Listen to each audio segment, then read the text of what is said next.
July 25ನೇ ತಾರೀಕಿನೊಳಗೆ SIR ಅರ್ಜಿ ಭರ್ತಿ ಮಾಡದಿದ್ರೆ ಗೃಹಲಕ್ಷ್ಮಿ 2,000 ರೂಪಾಯಿ ಹಣ ಮತ್ತು ಮತದಾರರ ಹೆಸರು ಕಟ್ಟಾಗುತ್ತಾ? ಏನಿದು ಸತ್ಯ ಎಂಬ ಸಂಪೂರ್ಣ ಮಾಹಿತಿಯನ್ನ ಈ ಒಂದು ವಿಡಿಯೋದಲ್ಲಿ ನಾವು ನಿಮಗೆ ತಿಳಿಸಿಕೊಡ್ತೇವೆ.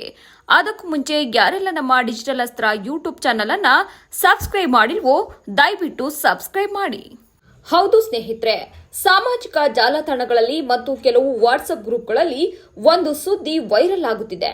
ಅದು ಏನೆಂದರೆ, ಜುಲೈ 29ರೊಳಗೆ ಎಸ್ಐಆರ್ ಅರ್ಜಿ ಭರ್ತಿ ಮಾಡದಿದ್ರೆ ಗೃಹಲಕ್ಷ್ಮಿ ಯೋಜನೆಯ 2,000 ರೂಪಾಯಿ ಹಣ ನಿಲ್ಲುತ್ತದೆ ಹಾಗೂ ನಿಮ್ಮ ಮತದಾರರ ಹೆಸರು ಮತದಾರರ ಪಟ್ಟಿಯಿಂದ ತೆಗೆದುಹಾಕಲಾಗುತ್ತದೆ.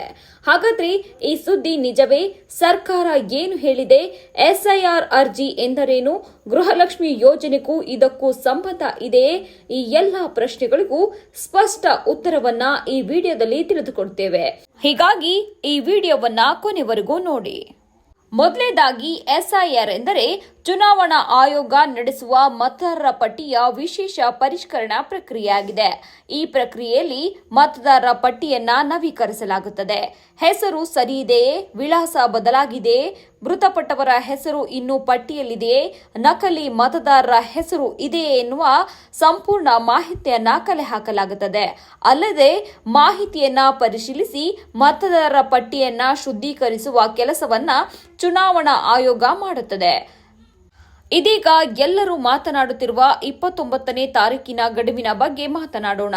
ಚುನಾವಣಾ ಆಯೋಗ ನಿಗದಿಪಡಿಸಿರುವ ವೇಳಾಪಟ್ಟಿಯ ಪ್ರಕಾರ ಎಸ್ಐಆರ್ ಪ್ರಕ್ರಿಯೆಯಲ್ಲಿ ಕೆಲವು ಅರ್ಜಿಗಳನ್ನು ನಿಗದಿತ ದಿನಾಂಕದೊಳಗೆ ಸಲ್ಲಿಸಲು ಸೂಚಿಸಲಾಗಿದೆ. ಆದರೆ ಈ ಗಡುವು ಮತದಾರ ಪಟ್ಟಿಯ ಪರಿಷ್ಕರಣೆಗೆ ಪ್ರಕ್ರಿಯೆಗೆ ಸಂಬಂಧಿಸಿದ್ದು, ಗೃಹಲಕ್ಷ್ಮಿ ಯೋಜನೆಗೆ ಸಂಬಂಧಪಟ್ಟದ್ದಲ್ಲ. ಅಂದರೆ ಈ ದಿನಾಂಕವನ್ನು ಗೃಹಲಕ್ಷ್ಮಿ ಹಣ ನಿಲ್ಲಿಸುವ ದಿನಾಂಕ ಎಂದು ಎಲ್ಲಿಯೂ ರಾಜ್ಯ ಸರ್ಕಾರ ಅಧಿಕೃತವಾಗಿ ಹೇಳಿಲ್ಲ. ಈ ಒಂದು ಗೃಹಲಕ್ಷ್ಮಿ ಯೋಜನೆಗೂ ಹಾಗೂ ಮತ ಪರಿಷ್ಕರಣೆಗೆ ಯಾವುದೇ ಸಂಬಂಧ ಇಲ್ಲ ಎನ್ನುವಂತ ಒಂದು ಮಾಹಿತಿಯನ್ನ ಸರ್ಕಾರ ಹೇಳಿದೆ. ಹಾಗಾದ್ರೆ ಗೃಹಲಕ್ಷ್ಮಿ 2,000 ರೂಪಾಯಿ ಹಣ ನಿಲ್ಲುತ್ತಾ? ಇದೀಗ ಪ್ರಮುಖ ಪ್ರಶ್ನೆ. ಎಸ್ಐಆರ್ ಅರ್ಜಿ ಸಲ್ಲಿಸದಿದ್ರೆ ಗೃಹಲಕ್ಷ್ಮಿ ಹಣ ನಿಲ್ಲುತ್ತದೆಯೇ? ಇಲ್ಲಿಯವರೆಗೂ ರಾಜ್ಯ ಸರ್ಕಾರ ಅಥವಾ ಮಕ್ಕಳ ಮತ್ತು ಮಹಿಳಾ ಅಭಿವೃದ್ಧಿ ಇಲಾಖೆ ಯಾವುದೇ ಅಧಿಕೃತ ಆದೇಶವನ್ನ ಹೊರಡಿಸಿಲ್ಲ. ಅಂದರೆ ಎಸ್ಐಆರ್ ಅರ್ಜಿ ಸಲ್ಲಿಸದಿದ್ದರೆ ಗೃಹಲಕ್ಷ್ಮಿ ಯೋಜನೆಯ 2,000 ರೂಪಾಯಿ ಹಣವನ್ನು ತಕ್ಷಣ ನಿಲ್ಲಿಸಲಾಗುತ್ತದೆ ಎಂಬುದಕ್ಕೆ ಯಾವುದೇ ಅಧಿಕೃತ ಮಾಹಿತಿಯಲ್ಲ.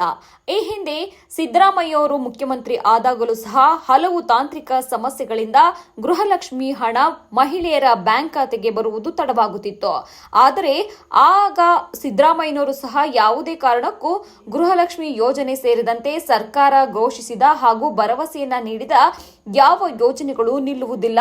ಬಿಜೆಪಿಯವರ ಅಪಪ್ರಚಾರಗಳನ್ನ ನಂಬಬೇಡಿ ಎನ್ನುವಂತ ಒಂದು ಸಂದೇಶವನ್ನ ಹಿಂದಿನ ಮುಖ್ಯಮಂತ್ರಿಯಾದಂತಹ ಸಿದ್ದರಾಮಯ್ಯ ಅವರು ತಿಳಿಸಿದ್ರು.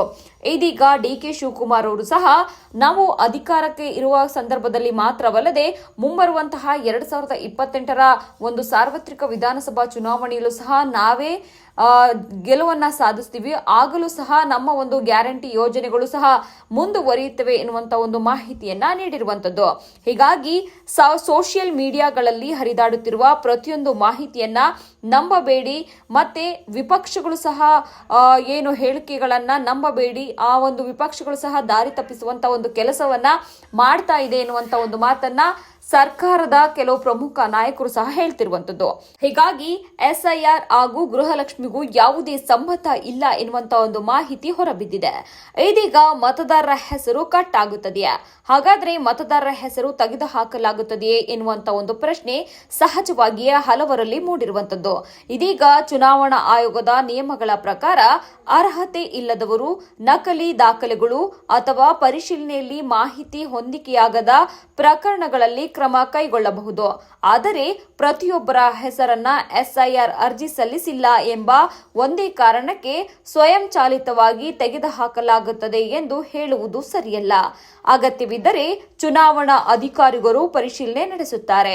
ಹೀಗಾಗಿ ನಿಮ್ಮ ದಾಖಲೆಗಳು ಸರಿಯಾಗಿದ್ದರೆ ಆತಂಕ ಪಡುವ ಅಗತ್ಯವಿಲ್ಲ. ಹಾಗಾದ್ರೆ ಇದೀಗ ಜನತೆ ಏನು ಮಾಡಬೇಕು? ನೀವು ಮಾಡಬೇಕಾಗಿರುವುದು ಇಷ್ಟೇ. ನಿಮ್ಮ ಮತದಾರರ ವಿವರಗಳನ್ನ ಪರಿಶೀಲಿಸಿ. ಅಗತ್ಯವಿದ್ದರೆ ಚುನಾವಣಾ ಅಧಿಕಾರಿಗಳ ಸೂಚನೆಯಂತೆ ದಾಖಲೆಗಳನ್ನ ಸಲ್ಲಿಸಿ. ಗೃಹಲಕ್ಷ್ಮಿ ಯೋಜನೆಗೆ ಸಂಬಂಧಿಸಿದ ಯಾವುದೇ ಹೊಸ ಆದೇಶ ಬಂದರೆ ಅಧಿಕೃತ ಮೂಲಗಳಿಂದ ಮಾಹಿತಿ ಪಡೆಯಿರಿ. ವಾಟ್ಸ್ಆಪ್ ಅಥವಾ ಫೇಸ್ಬುಕ್ಗಳಲ್ಲಿ ಬರುವ ಪ್ರತಿಯೊಂದು ಸಂದೇಶಗಳನ್ನ ಮೊದಲು ಪರಿಶೀಲಿಸಿ. ಈಗಾಗಲೇ ಎಸ್ಐಆರ್ಗೆ ಸಂಬಂಧಿಸಿದಂತೆ ರಾಜ್ಯ ಸರ್ಕಾರ ಹಲವು ರೀತಿಯಲ್ಲಿ ಒಂದು ಪರಿಶೀಲನಾ ಕ್ರಮಕ್ಕೆ ಮುಂದಾಗಿರುವಂತದ್ದು. ಆದರೆ ಗೃಹಲಕ್ಷ್ಮಿ ಯೋಜನೆಗೆ ಸಂಬಂಧಿಸಿದಂತೆ ಇದುವರೆಗೂ ಸರ್ಕಾರ ಯಾವುದೇ ರೀತಿಯ ಅಧಿಕೃತ ಒಂದು ಆದೇಶವನ್ನ ಹೊರಡಿಸಿಲ್ಲ. ಇದೀಗ ಮೃತಪಟ್ಟವರ ಖಾತೆಗೆ ಗೃಹಲಕ್ಷ್ಮಿ ಹಣ ಹೋಗ್ತಾ ಇದೆ ಎನ್ನುವಂತ ಒಂದು ಕಾರಣಕ್ಕೆ ಅದರ ಒಂದು ಪರಿಶೀಲನೆಯಲ್ಲಿ ಸರ್ಕಾರ ಇರುವಂತದ್ದು. ಹೀಗಾಗಿ ಕೆಲವು ವಾರಗಳಲ್ಲೇ ರಾಜ್ಯ ಸರ್ಕಾರ ಗೃಹಲಕ್ಷ್ಮಿ ಯೋಜನೆಗೆ ಸಂಬಂಧಿಸಿದಂತೆ ಮಹತ್ವದ ಆದೇಶವನ್ನ ಹೊರಡಿಸಿದೆ.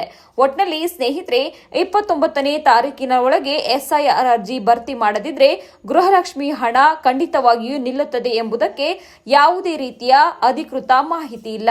ಹೀಗಾಗಿ ಗೃಹಲಕ್ಷ್ಮಿ ಹಣ ಯಾರಿಗೆ ಬಂದಿಲ್ಲ ಎನ್ನುವಂತಹ ಒಂದು ಮಾಹಿತಿ ಏನಾದರೂ ಇದ್ರೆ, ಯಾವರಿಗೆ ಎಷ್ಟು ತಿಂಗಳು ಬಂದಿಲ್ಲ ಎನ್ನುವಂತಹ ಒಂದು ಮಾಹಿತಿಯನ್ನ ನಮ್ಮ ಒಂದು ಕಾಮೆಂಟ್ ಬಾಕ್ಸ್ ನಲ್ಲಿ ತಿಳಿಸಿ. ಅದೇ ರೀತಿ ಮತದಾರರ ಹೆಸರು ಕೂಡ ಸ್ವಯಂಚಾಲಿತವಾಗಿ ಕಟ್ ಆಗುತ್ತದೆ ಎಂಬುದನ್ನ ಯಾರು ನಂಬಬೇಡಿ.